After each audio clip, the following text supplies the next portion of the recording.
Hello everyone. तो आज हम स्टार्ट करने वाले हैं यूनिट 3 का पार्ट 1 जो है फ्लूइड मैकेनिक्स। तो इसके हम कुछ 36 क्वेश्चन डिस्कस करेंगे।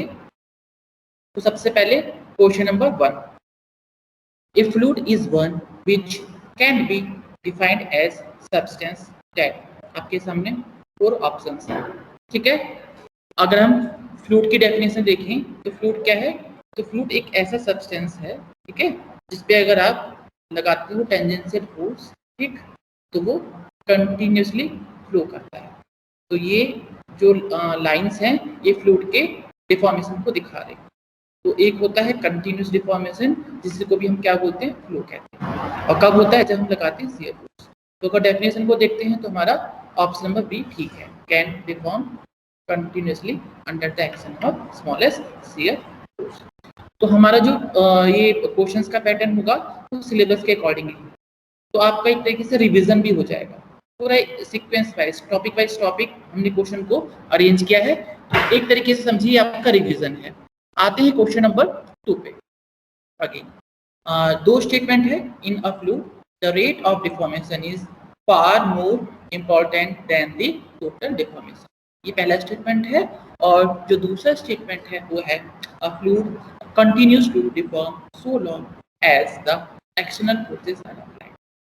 तो अगर हम फ्लूइड की अगर डेफिनेशन को दोबारा देखें तो अगर किसी फ्लूइड पे आप टेंजेंशियल फोर्स लगाते हो फ्लूइड के एलिमेंट पे, तो वो कंटिन्यूसली डिफॉर्म करता है।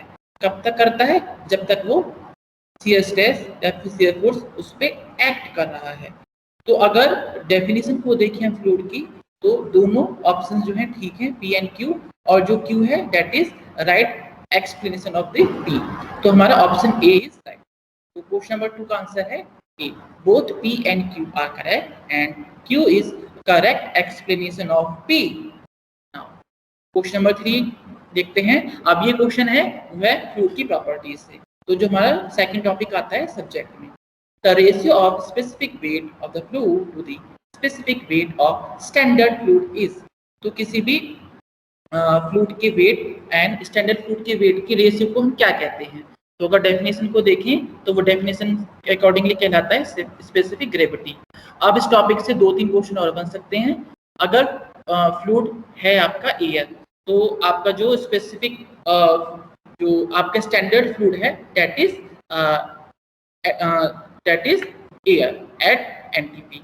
और अगर आपका फ्लूइड है लिक्विड, तो आपका स्टैंडर्ड फ्लूइड इसमें क्या होगा? इस केस में आपका स्टैंडर्ड फ्लूइड है water at 4 degree centigrade and 101 kilonewton पर मीटर स्क्वायर। तो इससे 3 क्वेश्चन और बन सकते हैं। लेकिन अगर हम करंट क्वेश्चन को देखें तो हमारा आंसर है सिंपल सा है ग्रेविटी। अगर हम डेफिनेशन को देखें तो डेफिनेशन के अकॉर्डिंगली क्या है? Specific gravity is weight of the fluid to the weight of specific fluid, weight of the fluid to the weight of standard fluid, sorry weight of standard fluid। ठीक, तो आपको याद हो गया होगा। ठीक, एग्जाम के लिए आपका रिवीजन हो रहा है। आगे बढ़ते हैं क्वेश्चन नंबर 4 पे। तो क्वेश्चन नंबर 4 जो है आपके फ्लूइड के टाइप्स पे आता है, ठीक है। तो which fluid which do not follow the linear relationship between, sorry ये क्वेश्चन थोड़ा गलत है। Fluid which follow the, note को आप कट कीजिए, fluid which follow the linear relationship between shear stress and rate of deformation are termed as. तो ऐसे fluid जिनमें shear stress and rate of deformation के बीच में लीनियर रिलेशनशिप हो, ऐसे फ्लूइड को हम क्या कहते हैं? तो अगर हम फ्लूइड के टाइप को देखें तो ऐसे फ्लूइड को जो ऐसा बिहेवियर शो करते हैं उनको बोलते हैं न्यूटोनियन फ्लूइड।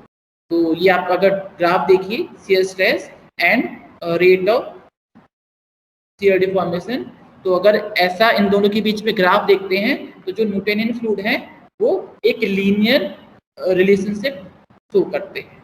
और क्योंकि वो न्यूटन्स लॉ ऑफ विस्कोसिटी को क्या करते हैं? फॉलो करते हैं। Where tau is mu du upon dy, जहां म्यू क्या है? आपका म्यू है dynamic viscosity.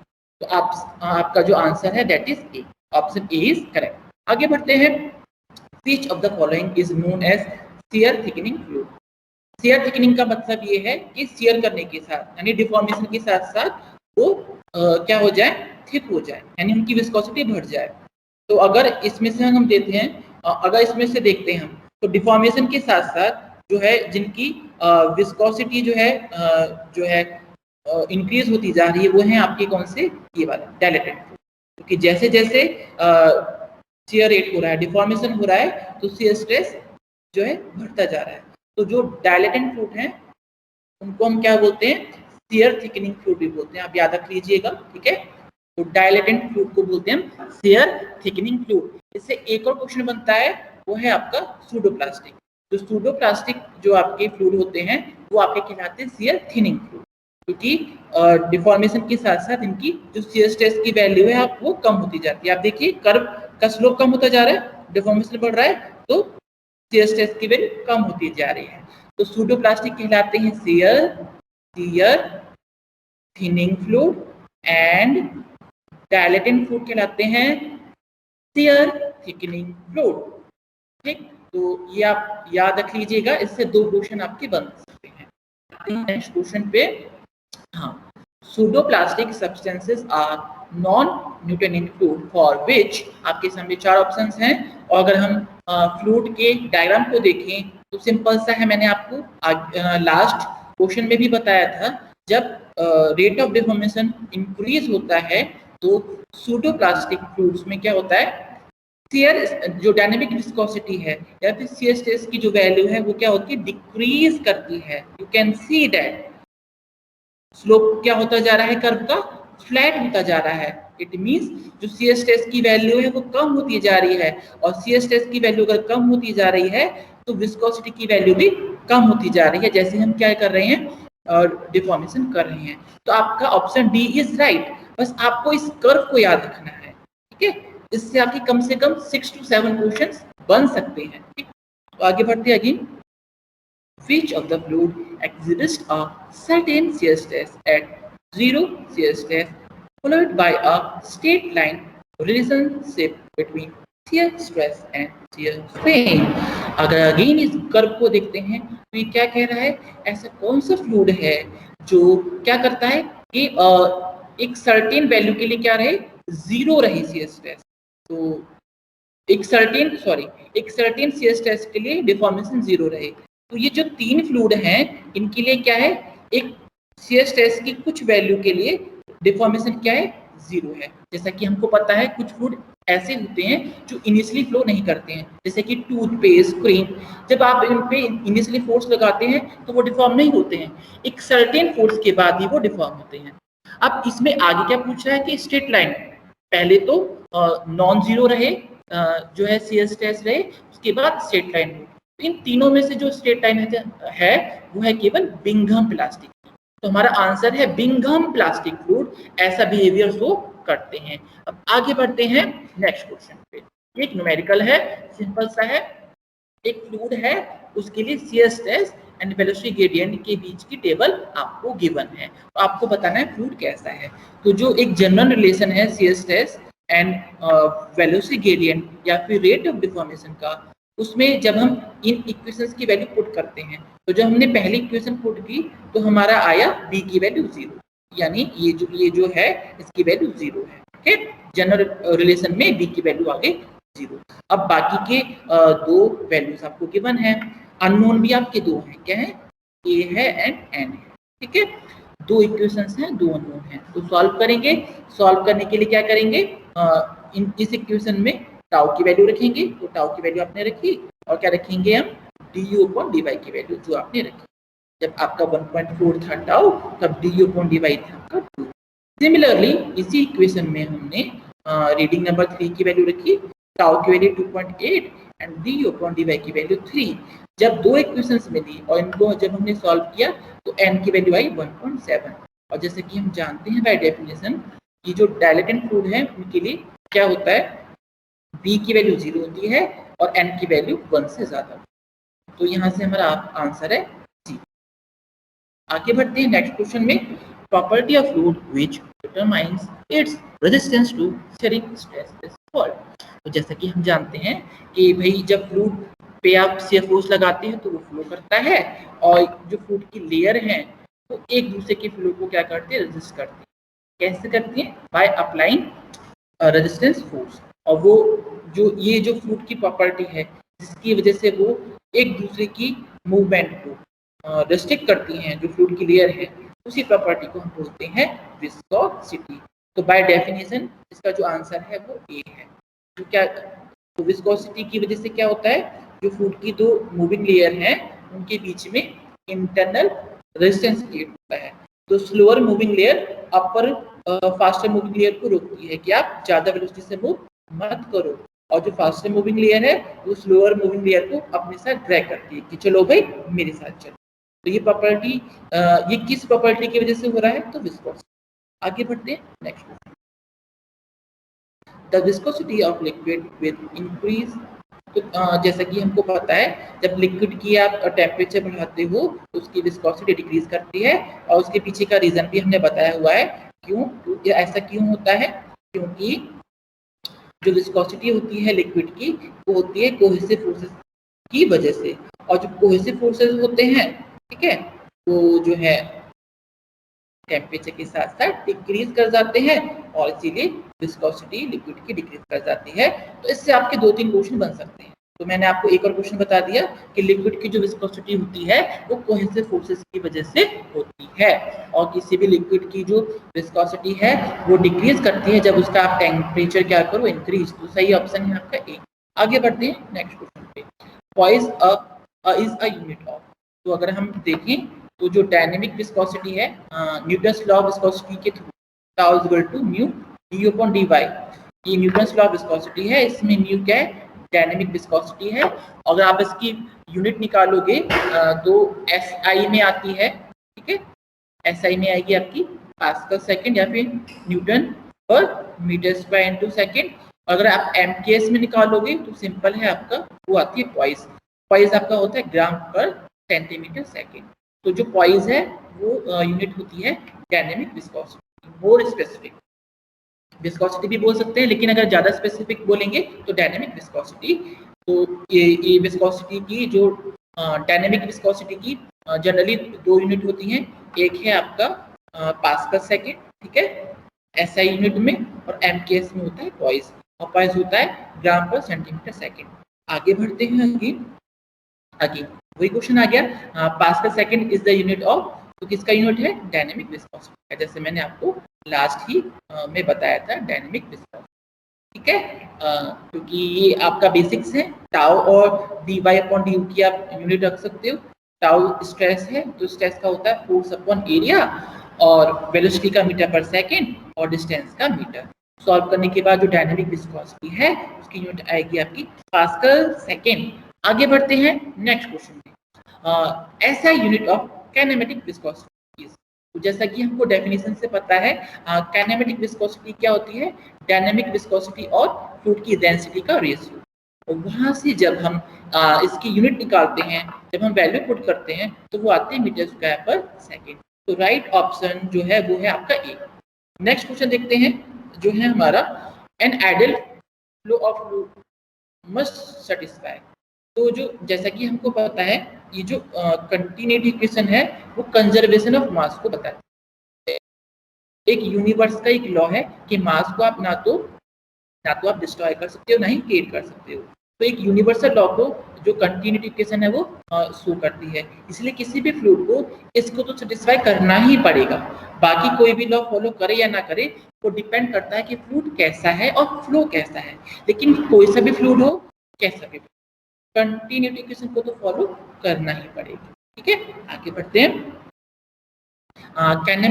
Kinematic viscosity is equal, जैसे मैंने अभी आपको बताया, जो काइनेमेटिक विस्कोसिटी होती है वो क्या होती है, डायनेमिक विस्कोसिटी और फ्लूइड की डेंसिटी का रेशियो। और जो काइनेमेटिक विस्कोसिटी है उसको म्यू से डिनोट करते हैं। तो म्यू इज म्यू बाय रो, जैसा कि हम पहले भी डिस्कस कर चुके हैं, ठीक है।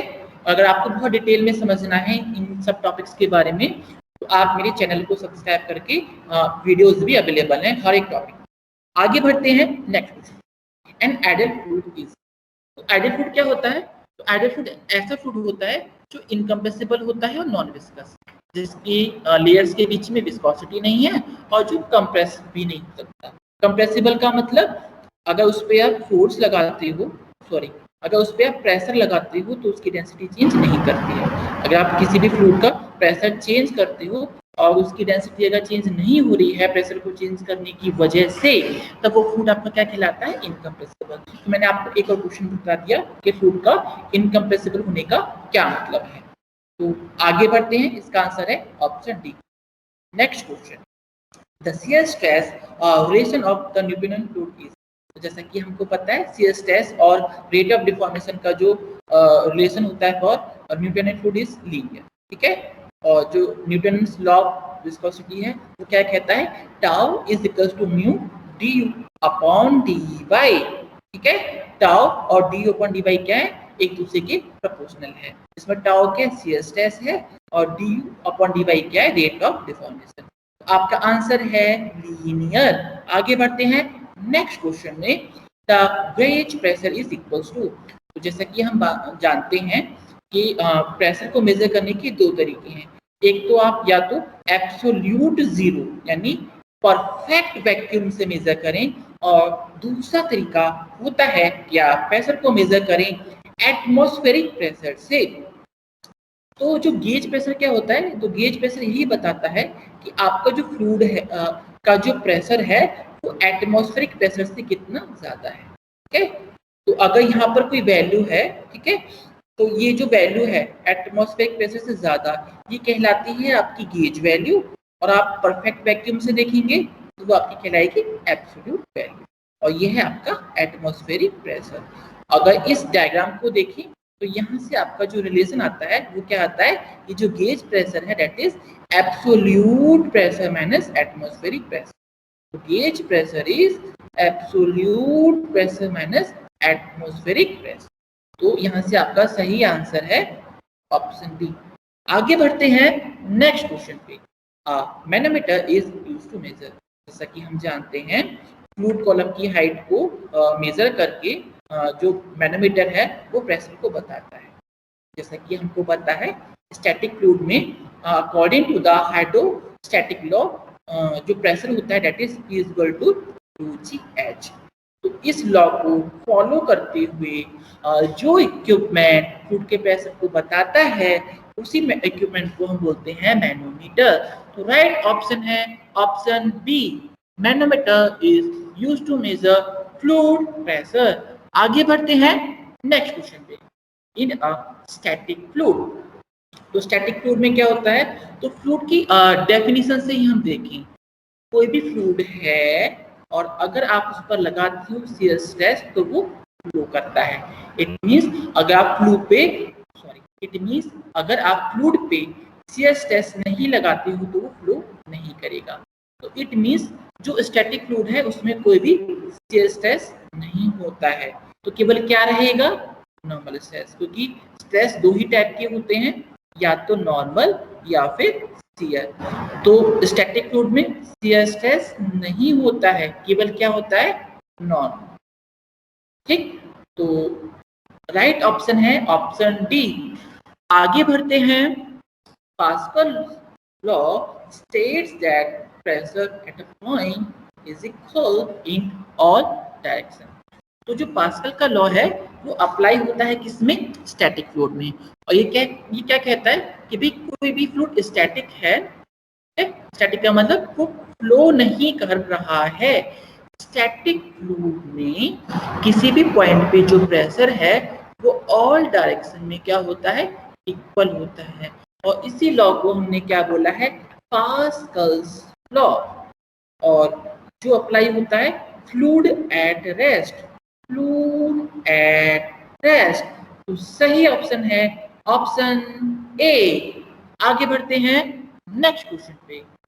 For a fluid at rest, जैसा कि हमने प्रीवियस क्वेश्चन में डिस्कस किया है कि अगर किसी भी फ्लूइड पे आप शियर स्ट्रेस लगाते हैं तो वो फ्लो करता है। तो अगर फ्लूइड रेस्ट पर है इट मींस उस पर कोई भी शियर स्ट्रेस नहीं है, केवल क्या है? Normal stress. केवल क्या कर रहा है? Normal stress, no shear stress. Right option है option A, shear stress is zero. आगे बढ़ते हैं नेक्स्ट क्वेश्चन पे। All terms of energy in Bernoulli's equations have dimensions of. तो जो बर्नौलीज इक्वेशन में जितने भी टर्म हैं उनकी जो डायमेंशन है वो क्या होती है। तो जैसे कि हमने बात की है, जो बर्नौलीज इक्वेशन है वो कहती है किसी भी study incompressible non viscous fluid में किसी भी स्ट्रीम लाइन के अलोंग क्या रहता है, जो तीन एनर्जी का जो हेड है, pressure head, velocity head and datum head, इसका जो समेशन होता है वो होता है कांस्टेंट। तो जो ईच टर्म है इसमें वो क्या बता रहा है, फ्लूइड कॉलम की हाइट। हेड का मतलब जैसे कि हमारी हाइट हमारे हेड से तय होती है, तो फ्लूइड कॉलम की हाइट उसकी हेड से तय होती है। तो जो ईच टर्म है इस इक्वेशन में वो फ्लूइड कॉलम के हेड को बताता है, और हेड का या फिर हाइट का जो डायमेंशन होती है वो होती है लेंथ। तो सही ऑप्शन है डी। आगे बढ़ते हैं नेक्स्ट क्वेश्चन पे। When a ventometer is inclined, then for a given flow it will show। Simple सी बात यह है कि जो वेंचुरीमीटर है वो वर्क करता है बर्नौलीज इक्वेशंस पे, और वो किसी भी पोजीशन में आप उसको स्ट्रेट रखिए, हॉरिजॉन्टल, वर्टिकल हो या फिर इंक्लाइन हो, किसी भी कंडीशन में हो वो क्या करता है, एक्यूरेट रीडिंग देता है। ठीक है, जो होना चाहिए। क्यों? क्योंकि अगर बर्नौलीज इक्वेशन देखिए, ठीक है ना, तो हम बर्नौलीज इक्वेशन कहाँ लगाते हैं, हम इस थ्रॉट पर लगाते हैं और यहाँ पर लगाते हैं। ठीक है, तो P1 by rho g plus V1 square by g plus Z1 is equals to P2 by rho g plus V2 square by 2G plus Z2। तो यहाँ पर क्या होता है, ये जो पीजोमेट्रिक हेड है वो कन्वर्ट हो जाता है किसमें, वेलोसिटी हेड। तो rate of decrement of piezometric head will be equal to rate of increment of the velocity head. ठीक है, तो ये होता है क्या आपका वेंचुरीमीटर का वर्किंग प्रिंसिपल। अब देखिए इसमें सिंपल सी बात ये है, ये आप मेजर करते हो मैनोमीटर से, और ये डिपेंड करता है चेंज इन दी पीजोमेट्रिक हेड, क्योंकि इसमें हाइट की भी बात आ रही है, टर्म आ रही है। तो इसमें हम हमारा जो वेंचुरीमीटर है ना उसकी जो भी ओरिएंटेशन का इफेक्ट होता है, चाहे वो हॉरिजॉन्टल हो, चाहे वो इंक्लाइन हो, चाहे वर्टिकल हो। ठीक है ना, तो क्योंकि Z वाला टर्म आ रहा है इसलिए हम किसी भी पोजीशन में यूज कर सकते हैं किसको, वेंचुरीमीटर को। आगे बढ़ते हैं। Equation of continuity of flow is based on the principle of conservation of mass. हमको पता है कि जो कंटिन्यूटी इक्वेशन है वो कंजर्वेशन ऑफ मास को रिप्रेजेंट करती है।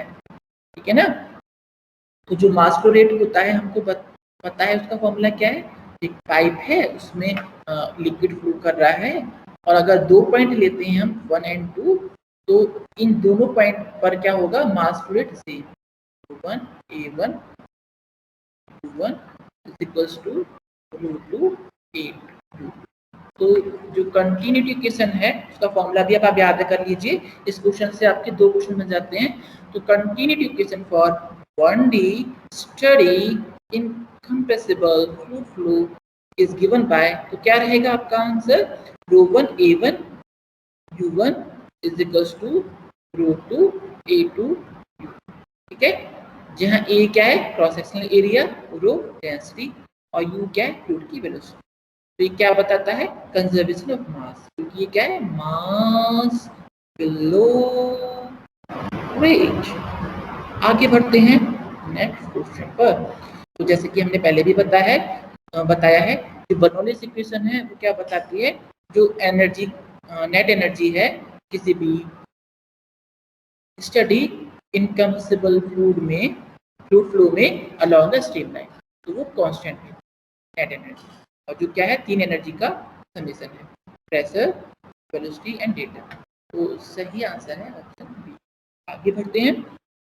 Pitot tube is used for the measurement of, तो जैसे कि हम जानते हैं पिटॉट ट्यूब एक वर्टिकल ट्यूब होती है, ग्लास ट्यूब, जिसको आप फ्लूइड फ्लो में रख देते हो, और जिसमें आप हाइट को मेजर करके जो फ्लूइड का जो राइज हुआ है उसको मेजर करके आप फ्लूइड की वेलोसिटी को निकालते हैं। ये फॉर्मूला है फ्लूइड की वेलोसिटी को निकालने के लिए, v is equal to √2gh, जहाँ h क्या है, फ्लूइड कॉलम की height in the pitot tube.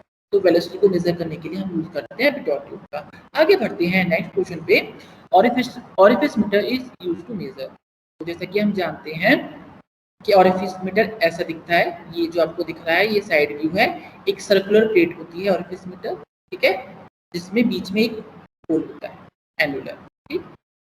तो आप सडनली फ्लो का एरिया कम कर देते हो। अभी यहाँ पे फ्लो का एरिया इतना ज़्यादा है, इस पॉइंट पर आप देखिए पॉइंट नंबर 11 पे अगर आप देखेंगे तो इतना है, यहाँ पर इतना सा हो गया। फ्लो के एरिया को चेंज करके आप डिस्चार्ज को मेजर करते हैं with the help of Bernoulli's equation. याद रखिएगा बर्नौलीज इक्वेशन पे वर्क करता है और ये किसके लिए यूज होता है, venturi meter, sorry orifice meter rate of, जिसको हम डिस्चार्ज भी बोलते हैं। कंफ्यूज मत होना, रेट ऑफ फ्लो को डिस्चार्ज भी बोलते हैं। तो अगर ऑप्शन में आपका डिस्चार्ज हो तो आपका राइट ऑप्शन है डिस्चार्ज। आगे बढ़ते हैं नेक्स्ट क्वेश्चन। जैसा कि मैंने पहले भी डिस्कस किया है, venturi meter is used to measure discharge in a pipe when pipe is कैसा भी हो, हॉरिजॉन्टल हो, वर्टिकल हो, इंक्लाइंड हो। तो राइट ऑप्शन है ऑप्शन डी। और वेंचुरीमीटर तो आप जानते ही हैं कैसा होता है, एक कन्वर्जिंग एंड डाइवर्जिंग ट्यूब होती है और बीच में क्या होता है, थ्रॉटल। आगे बढ़ते हैं, the force per unit area is called. Simple सा जानते हैं हम कि जो force, compressive force per unit area, उसको हम क्या बोलते हैं, प्रेशर बोलते हैं। तो राइट ऑप्शन है आपका ए। और ये केवल स्टैटिक फ्लूइड में केवल क्या होता है, फ्लूइड का प्रेशर होता है। तो स्टैटिक फ्लूइड में किसी भी पॉइंट पे जो सराउंडिंग फ्लूइड की वजह से जो compressive force per unit area लग रहा है, उसी को हम बोलते हैं फ्लूइड का प्रेशर। तो राइट ऑप्शन है ऑप्शन ए, फ्लूइड प्रेशर। नेक्स्ट क्वेश्चन पे मूव करते हैं।